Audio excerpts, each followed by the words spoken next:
The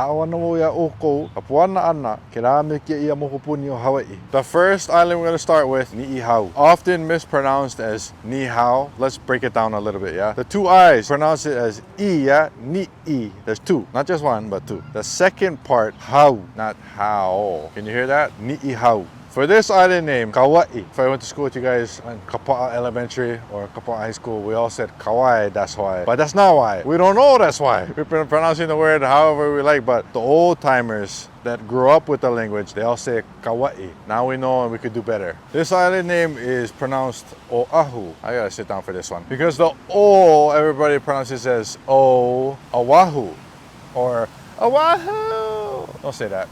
You'll lose a lot of friends. The way you pronounce it is Oahu, yeah? So the O and the A, there's kind of like that break, Oa. And then Hu, people do Hu. Maintain the position of your mouth when you make that U sound, yeah? Hu, Oahu.